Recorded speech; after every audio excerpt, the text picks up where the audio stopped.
नमस्कार, जनहित में आपका स्वागत है। मैं हूं वारिश अजहर आपके साथ। जनहित में आज हम बात करेंगे स्वास्थ्य व्यवस्था बीमा।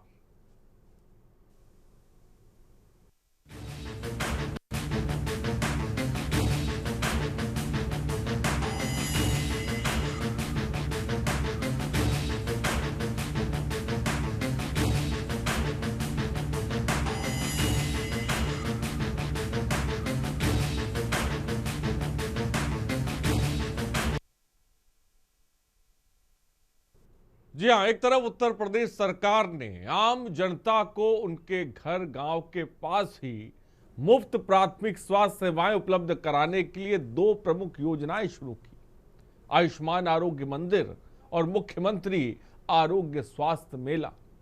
इन योजनाओं का मुख्य उद्देश्य, मुख्य मकसद जिला अस्पतालों पर से भीड़ का बोझ कम करना और गांव और वंचित क्षेत्रों तक स्वास्थ्य सेवाओं को सुनिश्चित करना है। लेकिन वहीं दूसरी तरफ बांदा, ललितपुर, कासगंज जैसे जनपदों से आ रही जमीनी रिपोर्ट्स इन महत्वाकांक्षी योजनाओं पर सवाल उठा रही हैं। ये रिपोर्ट देखिए।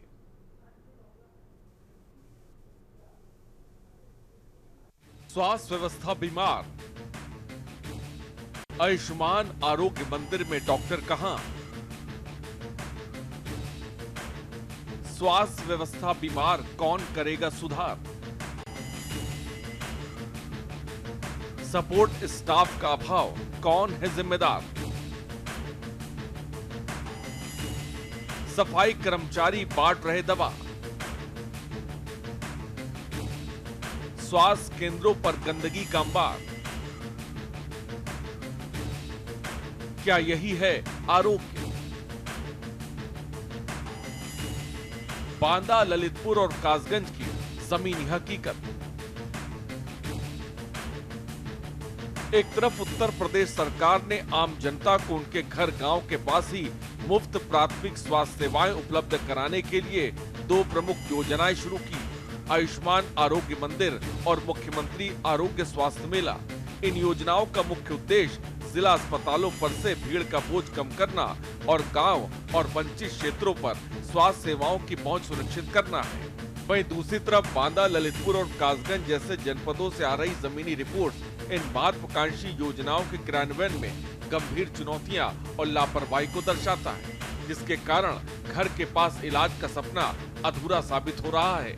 जहां बांदा जिले में कुल 138 आयुष्मान आरोग्य मंदिर हैं, जहां 132 ग्रामीण और 6 शहरी बनाए गए हैं। शहरी क्षेत्रों में डॉक्टरों की तैनाती तो हो गई है, लेकिन सपोर्टिंग स्टाफ की कमी के कारण कहीं-कहीं सफाई कर्मचारी तक दवा बांटते नजर आ रही हैं। सबसे चिंताजनक स्थिति ग्रामीण इलाकों की है, जहां 132 केंद्रों में डॉक्टर की तैनाती अभी तक हो नहीं पाई है। Staff nurse, pharmacist, lab technician जैसे महत्वपूर्ण पद खाली पड़े हैं, जिससे मरीज बुनियादी जांच तक नहीं करा पा रहे हैं और उन्हें फिर जिला अस्पताल का रुख करना पड़ रहा है। देखिए, बांदा अर्बन में हमारे यहाँ कुल मिला के 6 आयुष्मान आरोग्य मंदिर हैं। यहाँ पर डॉक्टर्स की पोस्टिंग है और इन डॉक्टर्स की पोस्टिंग सभी छः जगह पे है। इसके अतिरिक्त अतर्रा जो अर्बन एरिया है, वहाँ पर हमारे 3 खुले हुए अतिरिक्त और तीनों पे डॉक्टरों की पोस्टिंग है। इस प्रकार से कुल मिला के आयुष्मान आरोग्य मंदिर जो शहर में कहलाते हैं, उनकी संख्या 9 है। कौन सा? युवा अर्बन का। ये कौन से एरिया में है? मर्दन नाका। मर्दन नाका में। यहाँ कितना स्टाफ है? 2 स्टाफ हैं। कौन कौन? एक डॉक्टर साहब और एक सपोर्ट स्टाफ है। आप हो सफाई कर्मचारी? आप किस पद पे हो यहाँ पे? सपोर्ट स्टाफ के पद में। सपोर्ट स्टाफ मतलब क्या होता है? मतलब खोलना बंद करना, साफ सफाई करना, ये सफाई करना। हाँ। तो यहाँ स्टाफ कम है, तो फिर दवा वगैरह कौन देता है? हमें निकाल देते हैं डॉक्टर साहब से पूछ के। क्या हुआ था आज यहाँ दवा कराने आए? पैर में चोट लगी थी, मेरी दवा कराने आए। ये आयुष्मान आरोग्य मंदिर है, तो यहाँ दवाएं वगैरह सब मिल जाती हैं? जी, सब मिलते हैं। क्या लाभ मिलते हैं यहाँ से? आप तो पहली बार आए, मान लिया वो जो लाभ मिलता है, देखेंगे लाभ क्या मिलता है क्या नहीं मिलता है। बहुत से लोग ले जाते हैं, बताते हैं कि बढ़िया लाभ मिलता है। सुविधाएं तो देखिए हैं, पर दवाई पूरी तरह नहीं मिलती। क्या क्या कमी है? दवाइयाँ नहीं मिलती हैं पूरी तरह। और क्या लाभ है यहाँ दवाइयाँ से? मिलती हैं, कुछ नहीं मिलती। क्या लाभ है यहाँ के मोहल्ले के लोगों को, क्या लाभ मिल रहा है? लाभ मोहल्ला वासियों को तो लाभ है, जो पूरी तरह सब दवाई गोली यानी बाहर दवाई वगैरह सीरा पूरा पूरी तरह हों तो लाभ पूरा है मोहल्ले वासियों को, ऐसा नहीं है।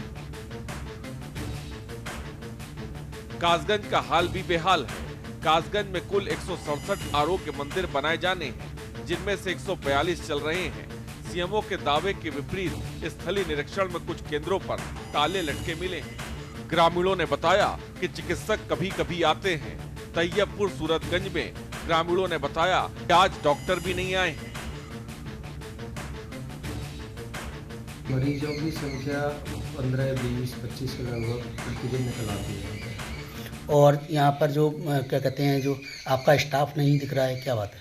स्टाफ होता है, ANM होती है, जो आज जखेरा में टीकाकरण है वो वहाँ पर टीकाकरण कर रही है, और आशा है वो अपने NCD की स्क्रीनिंग और सीवेक फॉर्म यहाँ पे भर रही है गांव में, जो आशा है इस गाँव की रमा देवी।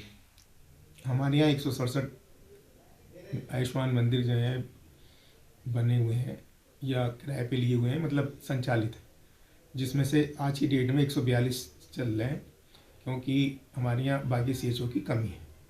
इतनी करीब 25 CHO कम है, जिसके कारण जो है उनको संचालित नहीं हो पा रहे हैं। आज तो बंदा है, वैसे रोजाना आती है वैसे तो आज क्यों बंद है? आज क्या बात हो गई? कहा पता आपको यहाँ पर दवाइयाँ मिलती हैं पूरी? हाँ, खूब बढ़िया मिलती है दवाई। यहाँ कितने लोगों का स्टाफ रहता है लगभग? हाँ, चंता ही रहता है, बहुत जने आता है। नहीं, डॉक्टर जो बैठते हैं, कितने लोग बैठते हैं यहाँ पर?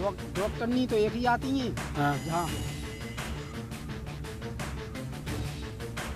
ललितपुर में जनपद के प्रत्येक PSC पर रविवार को आयोजित होने वाले मुख्यमंत्री आरोग्य स्वास्थ्य मेले का उद्देश्य गरीब और वंचितों को OPD, पैथोलॉजी, जांच, निशुल्क दवाइयां और आयुष्मान कार्ड की सुविधा देना है। लेकिन ललितपुर में शासन की मंशा की खुलेआम धज्जियां उड़ाई जा रही हैं।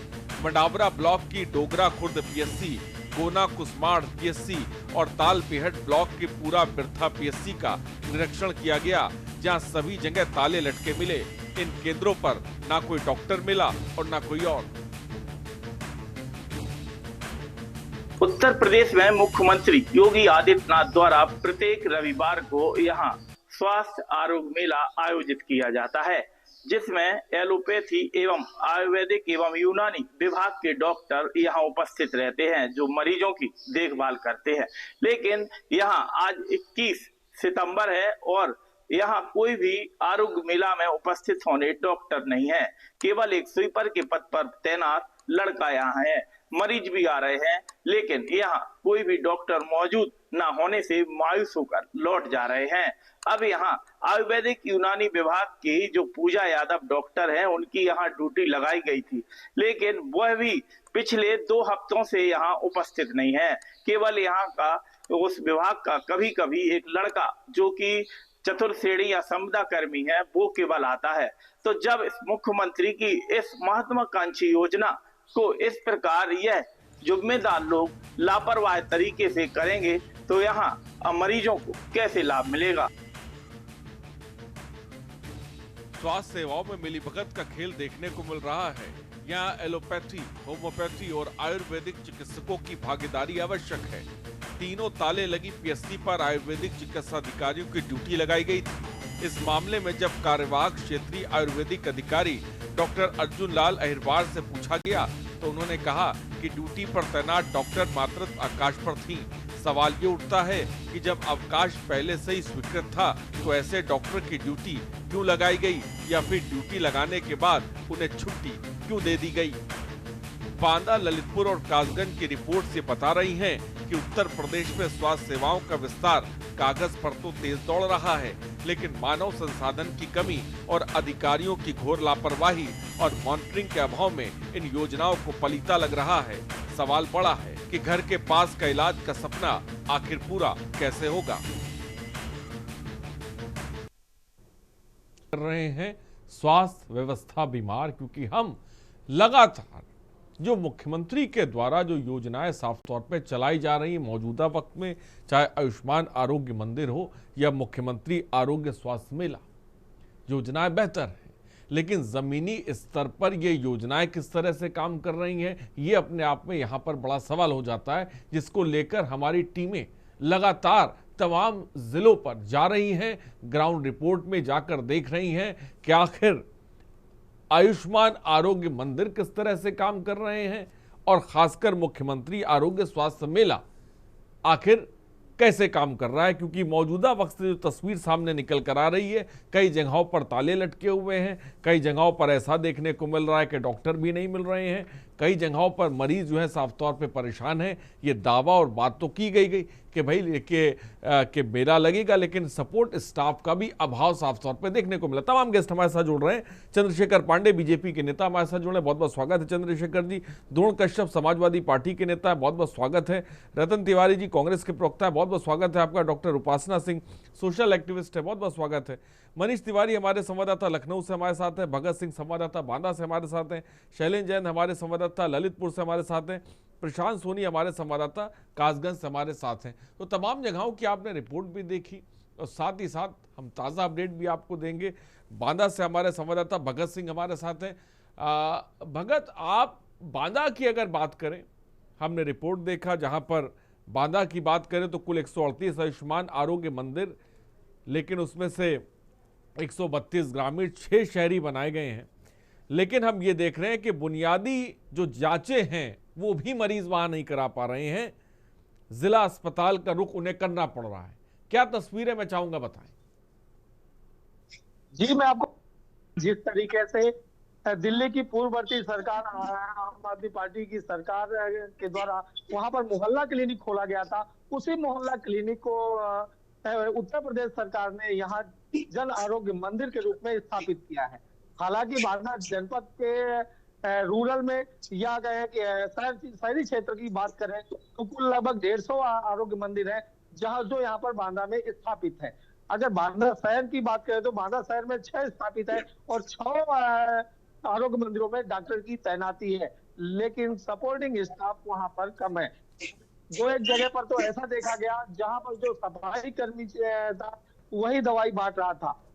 इसके पहले हमने अभी कुछ दिन पहले जो दिखाया था, जो मुख्यमंत्री की महत्वाकांक्षी योजना थी जन आरोग्य मेले की, अभी हमारे बांदा से लगभग 4-5 किलोमीटर दूर जो बड़ोखर ब्लॉक है वहां पर जन आरोग्य मेले की हकीकत दिखाई थी, जहां पर डॉक्टर मौजूद नहीं था, खाली फार्मासिस्ट था और सफाई कर्मचारी था। फार्मासिस्ट मरीज देख रहा था और सफाई कर्मी दवा बांट रहा था। अगर ऐसे हालात में अगर इनके हाथ में हम लोगों का स्वास्थ्य होगा, जनता का स्वास्थ्य होगा, तो आखिर क्या उम्मीद की जा सकती है कि इनको स्वास्थ्य लाभ मिल पाएगा। दूसरी चीज, अगर ये देखा जाए, ये पूरी कवायद है कि जिला अस्पताल से भीड़ को कम किया जाए, उसके लिए जगह जगह हर मोहल्ले में जन आरोग्य मंदिर बनाए गए हैं जी। रूरल एरिया में जो एसएचओ हैं उनके भरोसे इस पूरे मैटर को छोड़ दिया गया है। एक एसएचओ यानी वो जीएनएम की डिग्री लेकर के आई है और वो वहां पर दवा का काम कर रही है। ऐसी स्थिति में कैसे संभव है कि उससे सही दवाएं उपलब्ध हो पाएंगी या जो दवाएं जिस मर्ज की है उस मर्ज में दी जा सकती है। बहुत जगह तो ऐसा देखा गया है कि तमाम दवा खाने के बाद और ज्यादा बीमारी आ गई। हालात यहाँ है, सफाई कर्मचारी दवा बांट रहे हैं। ये बड़ी बात भगत आपने कही, मैं आऊंगा आपके पास भगत। ये बड़ी बात की, बांदा से जो मोटे तौर पर खबर निकल कर आ रही वो ये है कि स्टाफ की कमी है, अभाव है। जो सफाई कर्मी है वो दवा बांट रहे हैं, जो फार्मासिस्ट है वो देख रहे हैं। मैं भगत आपके पास आऊंगा, मैं चाहूंगा जल्दी से भगत मैं आपके पास आऊंगा। ठीक है भगत, हमारे साथ लखनऊ से मनीष तिवारी हमारे साथ हैं। मनीष, क्या स्थिति है? एक तरफ तो हम देख रहे हैं कि बेहतर योजनाएं हैं जिसमें आयुष्मान आरोग्य मंदिर और मुख्यमंत्री आरोग्य स्वास्थ्य मेला, मैं मानता हूं बड़े पैमाने पर लोगों को इससे फायदा भी होता है, लेकिन जब हमारी टीमें ग्राउंड रिपोर्ट पर जाती हैं, देखती हैं, तो हकीकत कुछ और बयां होती है। मनीष, क्या जानकारी आपके पास?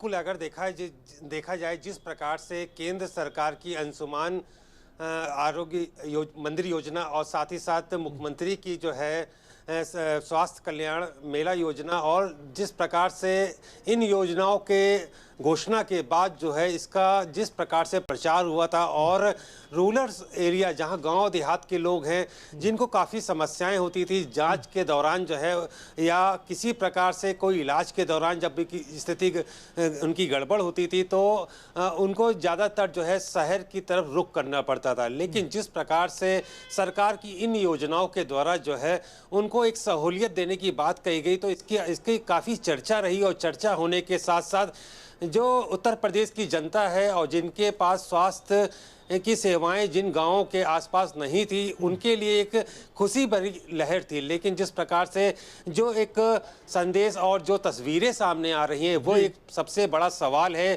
केंद्र सरकार की प्रधानमंत्री की वो योजना है और वहीं पर मुख्यमंत्री की योजना जिसमें जो है पूरी तरीके से पलीता लगता हुआ दिख रहा है। जिस प्रकार से अगर देखा जाए केंद्रों में जो है वहाँ पर डॉक्टर हैं लेकिन दवाई देने वाला नहीं है या कंपाउंडर नहीं है या सफाई कर्मी नहीं है। जिस प्रकार से इस योजना के अंतर्गत दवाइयाँ फ्री हैं और एक्सरे जांचें सभी इसमें फ्री की गई थी। इसके तहत ये पूरी इन योजनाओं की घोषणा की गई थी। लेकिन एक बात मैं ये जरूर कहना चाहूँगा कि जिस प्रकार की ये घोषणा है उसी प्रकार से अगर हम देखें अभी लखनऊ जैसे शहर में पैरासीटामोल को लेकर के काफ़ी शिकायतें आई थी जहां पर छोटे छोटे बच्चे बीमार थे और जिनको डॉक्टरों के द्वारा जो है 650 mg की जो है पैरासीटामोल दवाइयां लिखी गई थी लेकिन वहां पर हॉस्पिटल में दवाइयां मुहैया नहीं थी। तो कह सकते हैं कि सरकार योजनाएं लाती हैं लेकिन कहीं ना कहीं ऐसी प्रॉब्लम दिखती है जिससे योजनाएं लाती हैं लेकिन धरातल पर उतारना अमली जामा पहनाना ये साफ तौर पे कहीं कहीं जगहों पर मुश्किल साबित हो रहा है। मैं आऊंगा आपके पास, हमारे साथ ललितपुर से शैलेंद्र जैन है। शैलेंद्र, ललितपुर में देखने को मिला है जहां पर पीएससी में ताले लटके हुए हैं। बिरधा पीएससी की बात करें, डोंगरा खुर्द पीएससी की बात करें, गोना कुसमाड़ पीएससी की बात करें, ताल बेहट ब्लॉक की बात करें, ये स्थिति क्या जमीनी स्थिति है ललितपुर में, मैं चाहूंगा बताएं। बता दूं कि ललितपुर जनपद में मुख्यमंत्री स्वास्थ्य जन आरोग्य मेला रविवार के दिन चलाया जाता है। उसका मुख्य उद्देश्य यह था कि यहाँ के जो ग्रामीण लोग हैं जो स्वास्थ्य सेवाओं से वंचित हैं उन लोगों के लिए वहीं पर स्वास्थ्य सेवाएं मिल पाए, इसके लिए ये प्रत्येक रविवार को लगाया जाता है। लेकिन इसके बावजूद जो हकीकत वहाँ देखने को आई, इस रविवार के दिन जिनकी ड्यूटी लगाई जाती है वह स्वयं वहाँ जाते नहीं है, ताले लटके रहते हैं और छोटे कर्मचारी हैं जो चतुर्थ श्रेणी कर्मचारी है वो वहाँ पहुँच जाते हैं, वही उनको खोल के अपने क्लिनिक को वहाँ खोलते हैं और वही दवा बांटते हैं। कई लोग उनके इंतजार करते हैं लेकिन मायूस होकर वापस लौट आते हैं। तो देखने में यह आता है कि जो स्वास्थ्य सेवाएं हैं प्रदेश सरकार द्वारा चलाई जा रही हैं उनका क्रियान्वयन सही तरीके से जो मौजूदा जनपद स्तर के अधिकारी हैं वो नहीं कर रहे। ठीक है चल, तो जमीनी स्तर पर साफ तौर पर ललितपुर में भी यही तस्वीर देखने को मिल रही है और ब्रेक का वक्त हो चला है, उसके बाद में तमाम गेस्टों के पास आएंगे। फिलहाल रुकते एक छोटे से ब्रेक के लिए, हम जल्द हाजिर होंगे।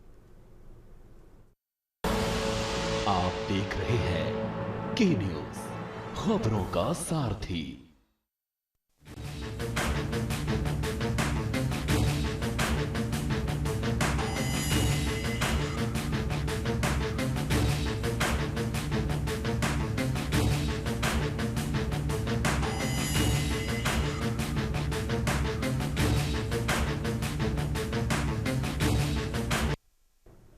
तो ब्रेक के बाद आपका स्वागत है और गिरीश शुक्ला एक दर्शक हमारे साथ है। गिरीश जी अपनी बात को रखें जल्दी से।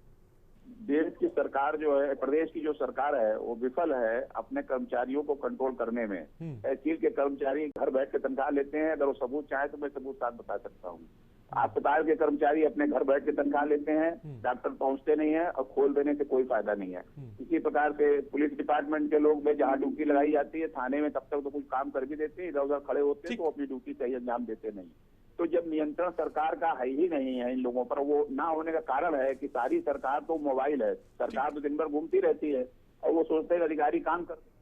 ठीक है, मैं बहुत बहुत शुक्रिया गिरीश जी। मैं चाहूंगा तमाम दर्शक जो जुड़े वो हम जिस मुद्दे पर बात कर रहे हैं उस पर बात करिए।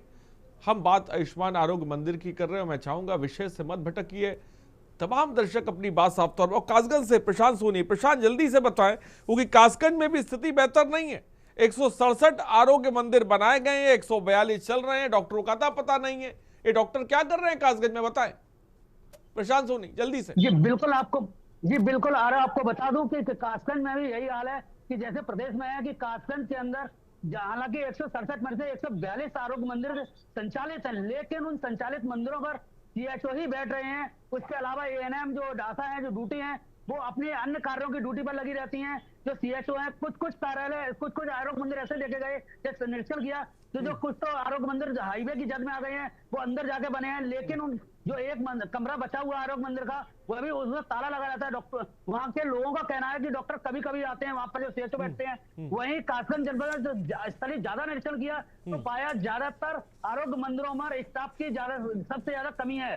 वहीं सीएचओ एक दवाई दे रहा है, डॉक्टरों की ज्यादा कमी होने के चलते केवल सीएचओ के भरोसे ही आरोग्य मंदिर चला रहे हैं। जी ठीक है प्रशांत, बहुत बहुत शुक्रिया हमसे जुड़ने के लिए। भगत आपका बहुत बहुत शुक्रिया, मनीष आपका बहुत बहुत शुक्रिया, शैलेंद्र आपका बहुत बहुत शुक्रिया। और साथ ही साथ आपको बता दें, और मनीष आपका बहुत बहुत शुक्रिया। चंद्रशेखर पांडे बीजेपी के नेता हमारे साथ हैं। चंद्रशेखर जी, आपने सुना जो तमाम संवाददाता जो फील्ड पे गए, जिन्होंने जाके देखा, बांदा के रिपोर्टर को आपने सुना, ललितपुर। हम मानते हैं कि योजनाएं कई जगहों पर बेहतर चल रही है, लेकिन कई जगहें ऐसे हैं, जैसे बांदा का जिक्र मैंने किया कि बांदा में हमने देखा कि दवा देने वाला सफाई कर्मी है, हमने ये देखा कि जो फार्मासिस्ट है वो मरीजों को देख रहा है, कई जगहों पर कागजों पर चल रहे हैं, डॉक्टर नदारत हैं। एक बेहतर योजना अगर जमीनी स्तर पर उसे सही तरीके से अमल में ना ले आए तो इस योजना का फायदा क्या है, सवाल ये भी उठ खड़ा होता है। क्या कहेंगे आप चंद्रशेखर जी? देखिए अच्छा साहब, आपने बहुत अच्छी बात कही है। मैं आप ही के बात को थोड़ा सा एक इलेबरेट करते हुए मैं ये कहता हूँ कि पहलू होते हैं। एक किसी योजना की आवश्यकता की समीक्षा, उस योजना के क्रियान्वयन की समीक्षा, और तीसरा होता है कि उस योजना के लिए जो आधारभूत आवश्यकताएं हैं उसके लिए सरकार द्वारा प्रबंधन की समीक्षा। तो 3 तरह की समीक्षाएं आते हैं। एक जैसा कि मुझे एक अच्छी बात ये लगी कि आपके सभी, चाहे वो दर्शक रहे हों, चाहे वो मतलब जो भी संबंधित लोग आपके, चाहे वो मीडिया से हो या दर्शक, एक बात बिल्कुल स्वीकार की, योजना के फैल इसमें कोई संशय नहीं है, बिल्कुल सत्य। दूसरी एक यह भी निस्संदेह है कि आपके दर्शकों की जो मीडिया टीम है, आपकी जो ग्राउंड टीम है, उसने इसके क्रियान्वयन पे प्रश्न खड़ा किया है। यह प्रश्न बिल्कुल उचित है, यह प्रश्न उचित है खड़ा करना, क्योंकि अगर यह प्रश्न नहीं होगा और इसमें सुधार नहीं हुआ तो पूरी योजना की, इतनी महत्वपूर्ण योजना की मंशा ही बेकार। यदि सफाई कर्मी दवा दे रहे हैं तो यह योजना की मनसा के ना ही शून्य करता है, बल्कि इसके विपरीत पैदा करता है। तो इस तरह के जो भी संबंधित लोग हैं, मैं स्वयं भी आपके चैनल के मार्फत ये सूचना ग्रहण कर रहा हूँ, इसको नोट कर रहा हूँ, संबंधित को मेरे द्वारा व्यक्तिगत इसको फॉलो अप और वहां प्रस्तुत किया जाएगा।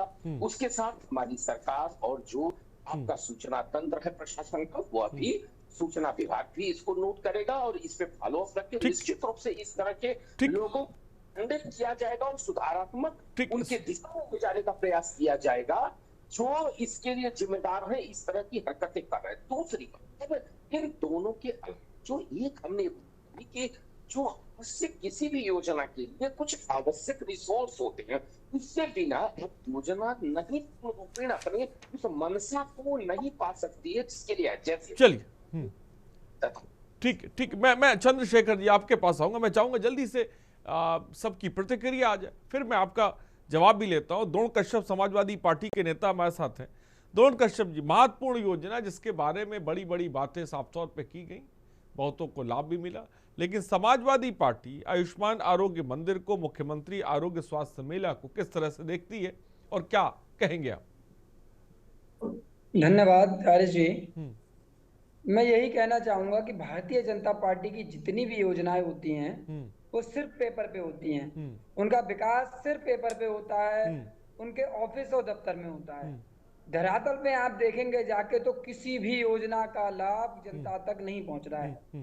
भाई आप आए, आपने बड़े बड़े वादे करे, आपने होर्डिंग पोस्टर बैनर तो खूब लगा दिए कि लोगों तक ये बात पहुंच जाए कि हाँ एक नई योजना आई है, लेकिन उसका लाभ कैसे मिलेगा जनता को, आम नागरिक को, उस पे कैसे काम करना है, इस चीज पे विचार नहीं करते हैं ये लोग। ये लोग सिर्फ और सिर्फ कहते हैं ना कि जनता को नहीं तो मोहने द्रोण का काम कश्यप जी, विपक्ष होने के नाते आपने विचार किया? हमने वादे किए जाते हैं कि हम ये लाएंगे, वो लाएंगे, बुलेट ट्रेन लाएंगे, बड़ी बड़ी बातें की जाती हैं, लेकिन जब धरातल पे आते हैं, सरकार बन जाती है, भूल जाते हैं सारी चीजें। अब आप खुद सोचिए ना कि 4th क्लास का कर्मचारी किसी पेशेंट, किसी बीमार व्यक्ति को क्या दवाई दे रहा होगा? अगर वो दवाई दे रहा है, क्या किस बीमारी की कौन सी दवाई है, वो क्या दे रहा है, क्या कोई एक्सपायरी डेट की भी दवाई अगर वहां रखी हुई है उसे जानकारी नहीं होगी, उसे क्या पता है वो अगर दे दे उससे किसी मरीज की जान भी जा सकती है, किसी बच्चा वहां बच्चा पहुंच रहा है या फिर बड़ा पहुंच रहा है उसकी भी जान जा सकती है। इसकी जिम्मेदारी कौन लेगा? इसकी जिम्मेदारी स्वास्थ्य मंत्री और मुख्यमंत्री जी को लेनी चाहिए, और जिस तरीके की ये असुविधाएं जनता तक हैं उससे सुधारने के लिए जो शासन प्रशासन में लोग बैठे हुए हैं उन पे काम करना चाहिए। ये सिर्फ हवाबाजी से काम नहीं चलेगा, सिर्फ मीडियाबाजी से काम नहीं चलेगा, मीडिया में बैठ के बड़ी बड़ी बातें कर देने से जमीन पर। ठीक है, द्रोण कश्यप जी, ठीक है, मैं आऊंगा। रतन तिवारी जी हमारे साथ हैं। रतन तिवारी जी, समाजवादी पार्टी के प्रवक्ता बड़ी बड़ी बातें कह रहे हैं। रतन तिवारी जी, क्या कांग्रेस, क्या आपके जो भी जिसे कह सकते हैं कार्यकर्ता, क्या कभी जमीन पर उतरे, कभी इन योजनाओं के बारे में जानने की कोशिश करी कि योजनाएं जमीन पर कैसे चल रही हैं? देखिए, सबसे पहले मैं आपको प्रणाम करता हूं, सारे दर्शकों को भी प्रणाम करता हूं, पैनल पे बैठे सभी मित्रों को प्रणाम करता हूं। देखिए, कांग्रेस पार्टी जमीन पे, धरातल पे लगातार मजबूती के साथ गहन चिंतन करती है, प्रशिक्षण करती है, और भारतीय जनता पार्टी के किए हुए वादे को पूरी तरीके से पैनी नजर से देखती है। अगर इनका मैनिफेस्टो आप 2017 का उठा के देख लीजिए, उसके बाद का उठा के देख लीजिए, और जितने मैनिफेस्टो और वचननामा इन लोगों ने बनाया है और निकाला है, आप मुझे बता दीजिए एक भी वचननामा इन्होंने पूरा नहीं किया। सिर्फ देश की जनता के बीच में या हिंदू मुसलमान के नाम पे वोट लेना चाहते हैं, भगवान श्री राम के नाम पे। रतन तिवारी जी, जैसा कि आपने कहा कि कोई भी वादा पूरा नहीं किया, तो कोई आपके पास तथ्यात्मक सबूत है इन योजनाओं को लेकर भी? कोई आप बात बता सकते हैं? हम तो बता रहे हैं कि कई जगहों पर दिक्कत है, लेकिन क्या कांग्रेस के पास कार्यकर्ताओं की कमी हो गई है, लिहाजा आप भी नहीं पता कर पा रहे हैं? मैं आपको बता रहा हूं कि उत्तर प्रदेश के भदोही जनपद में आप चले जाइए, जहां से मैं स्वयं आता हूं। वहां पे एक सरकारी अस्पताल है, वहां पे आप चले जाएंगे तो आपको जानने की कोई आवश्यकता नहीं है, आपके सामने सब कुछ दिख जाएगा। बहुत सारे अस्पताल ऐसे हैं, अस्पताल तो हैं लेकिन अस्पताल में डॉक्टर नहीं है, ताले लटक रहे हैं और अंदर फैन चल रहा है, मरीज बाहर बेचारा खड़े खड़े परेशान है, मरीज को ले आने के लिए साइकिल का सहारा लेना पड़ रहा है, एम्बुलेंस की व्यवस्था नहीं है, लोग बाहर बैठ के हाथ में बॉटल लेके ऐसा पानी अपने आप को चढ़वा रहे हैं, वो दृश्य देखने को मिलता है। लोग तड़प तड़प के अपनी जानें बाहर गंवा दे रहे हैं, वो दृश्य तो आपने वो दृश्य देखने के बाद रतन तिवारी जी कुछ किया?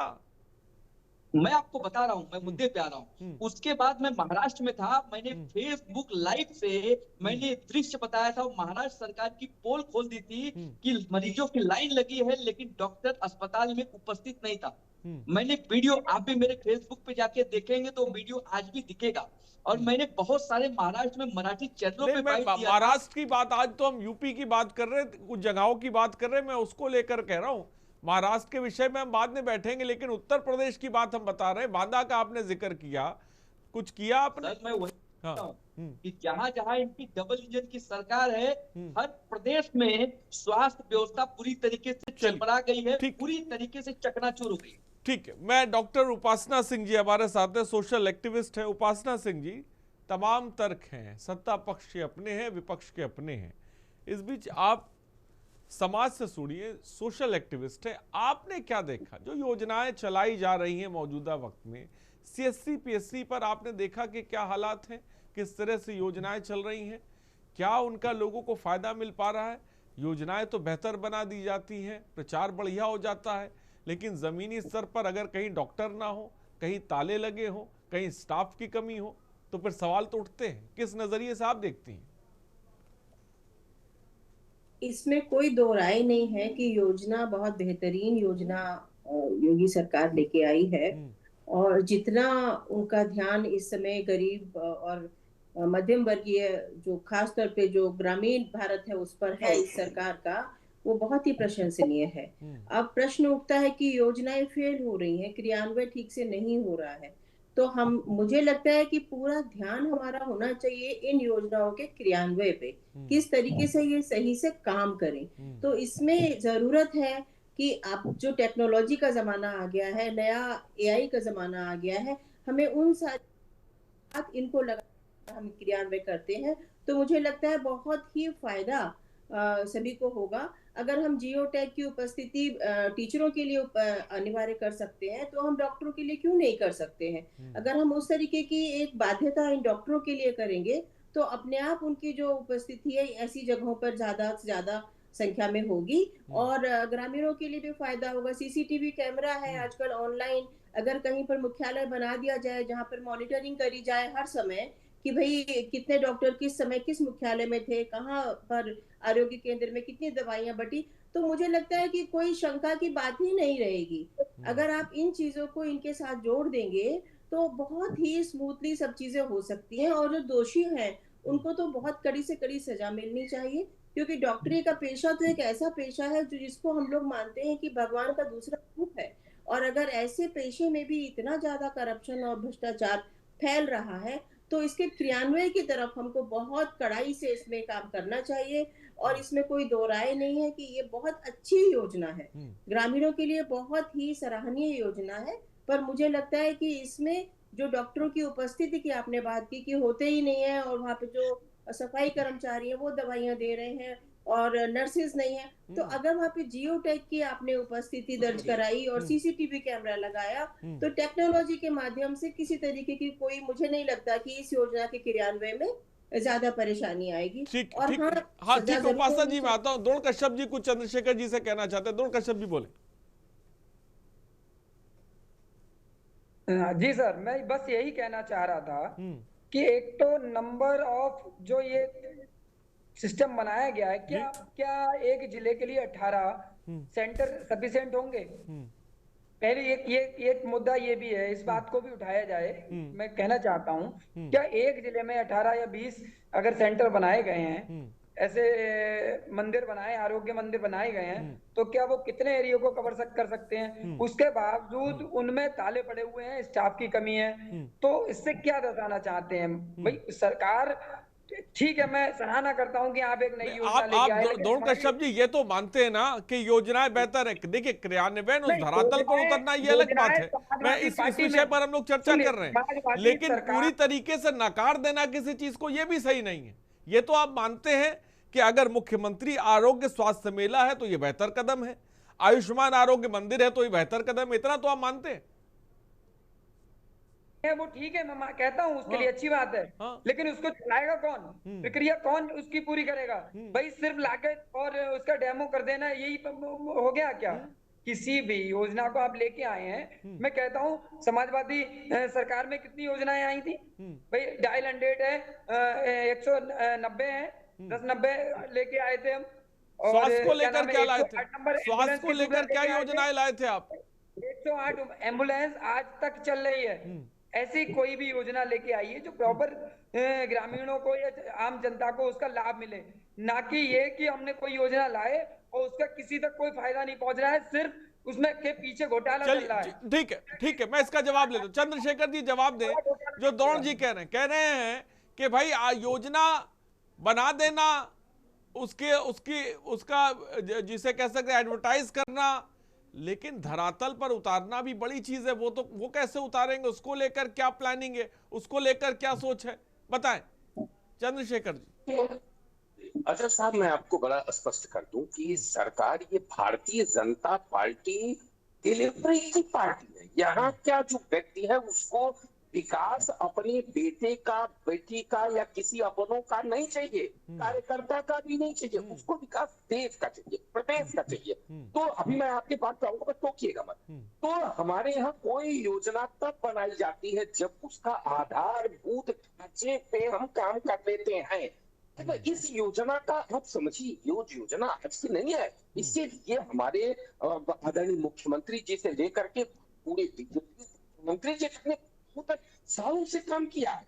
आपको मैं एक हैरत में पड़ जाएंगे, आपकी जो पीसीआर टीम से बैकअप पे बोल दीजिए, वो आंकड़ा एक निकाल देंगे, या कोई हर व्यक्ति बात करते गूगल पे सर्च कर ले कि आश्चर्यजनक है कि 1947 में भारत और उसके साथ उत्तर प्रदेश आजाद किया था। उत्तर प्रदेश में 47 से लेकर के 6 साल पहले तक केवल 3000 से कम 2500 डॉक्टर हर साल पैदा होते थे, यानी कि बनाए जाते थे। किसी को ना किसी राष्ट्रपति ने रोक लगाई, अभी 47 में चले गए ना किसी ने। तो मैं आ जाता हूँ कि मात्र 6 साल के अंदर जो 3000 डॉक्टर प्रतिवर्ष आते थे वो अब हो गए 6000। नहीं चंद्रशेखर जी, सवाल ये भी है, ठीक है। अब मैं अभी की बात अगर हम करें तो जो आप वादा कर रहे हैं कि भाई घर गांव के पास इंसान को इलाज मिलेगा, वो कैसे इलाज मिलेगा जब अगर डॉक्टर नहीं रहेंगे? आप देखिए बांदा की, जैसा कि संवाददाता हमारे खबर बता रहे थे, आप जाके देख सकते हैं। ऐसा नहीं है कि ग्राउंड रिपोर्ट में हमारे तस्वीरें भी साफ तौर पे चल रही, वहां पर ये देखा जा रहा है कि फार्मासिस्ट जो है वो इलाज कर रहे हैं। भाई ये छोटी मोटी बात नहीं है।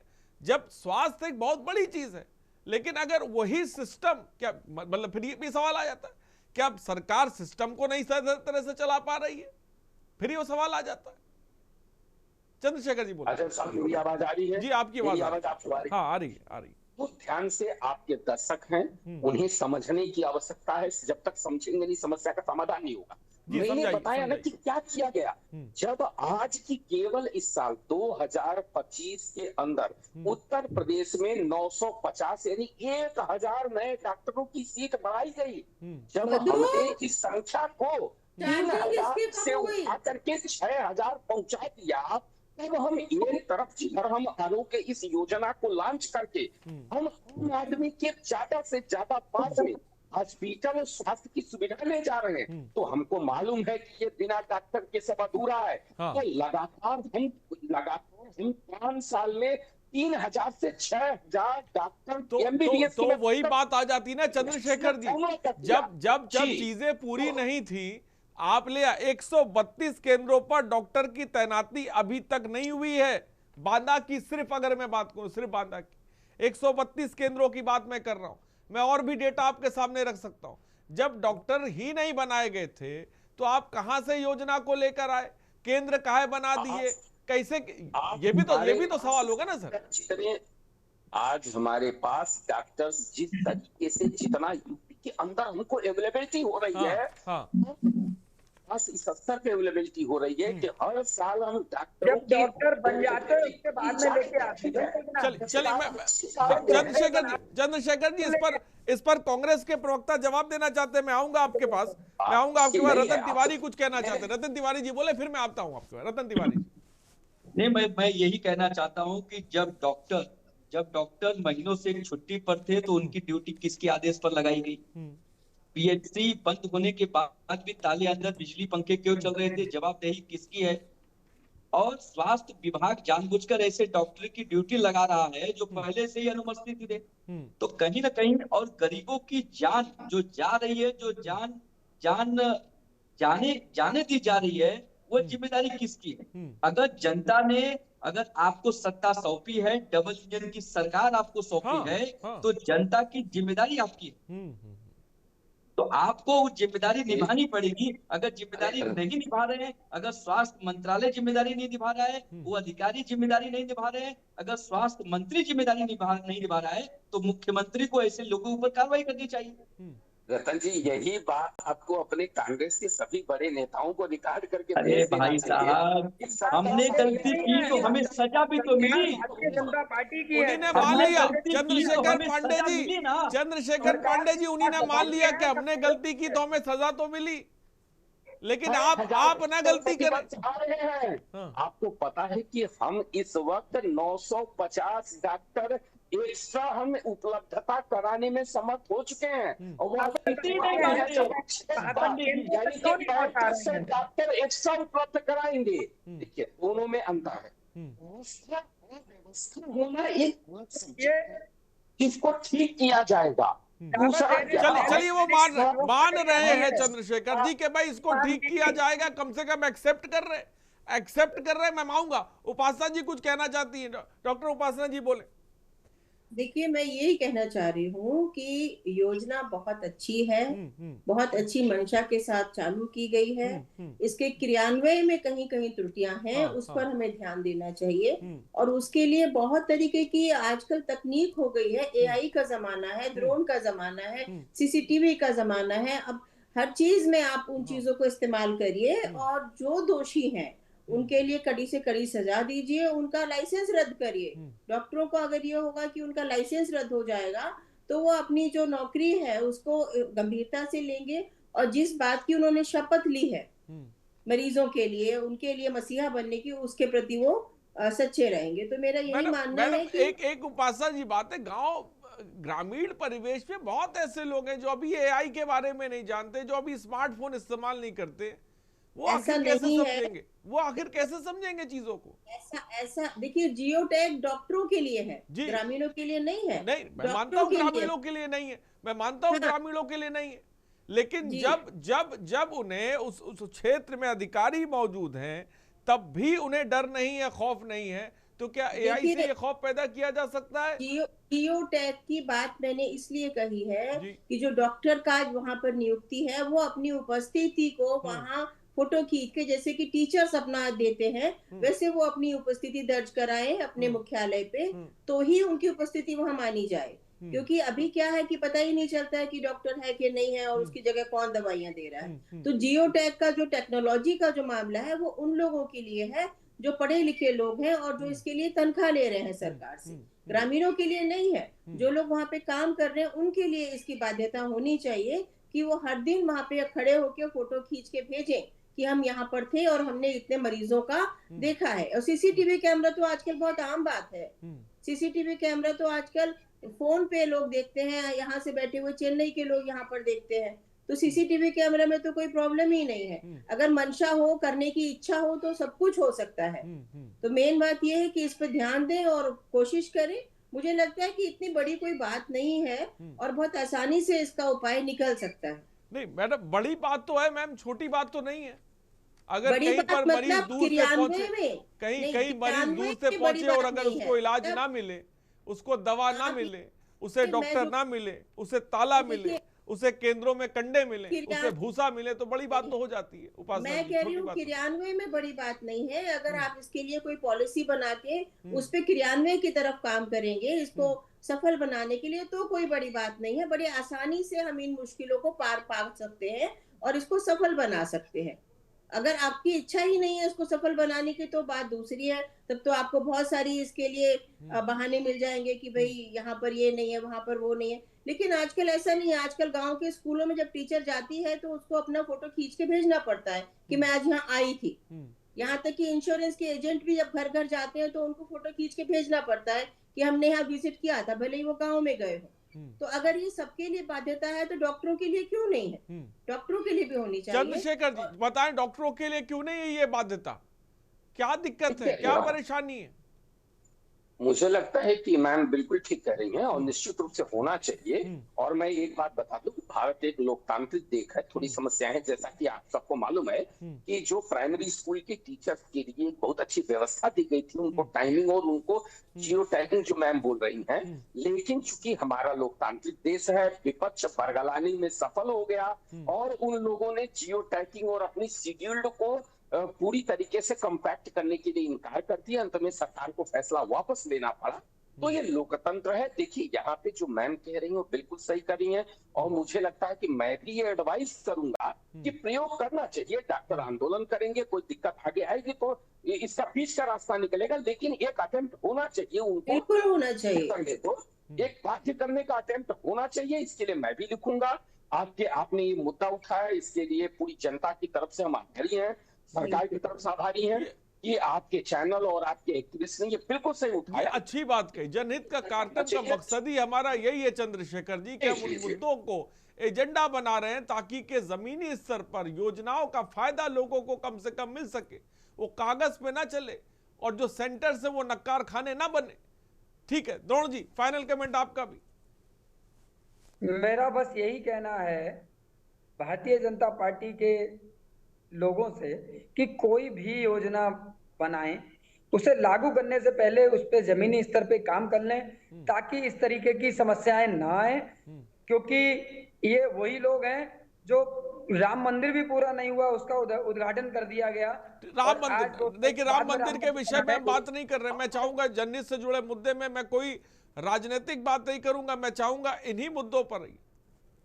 ठीक है, चलिए वक्त की थोड़ी सी कमी है फिलहाल। बहुत बहुत शुक्रिया चंद्रशेखर जी, बहुत बहुत शुक्रिया द्रोण जी, रतन तिवारी जी आपका बहुत बहुत शुक्रिया, डॉक्टर उपासना जी बहुत बहुत शुक्रिया आपका।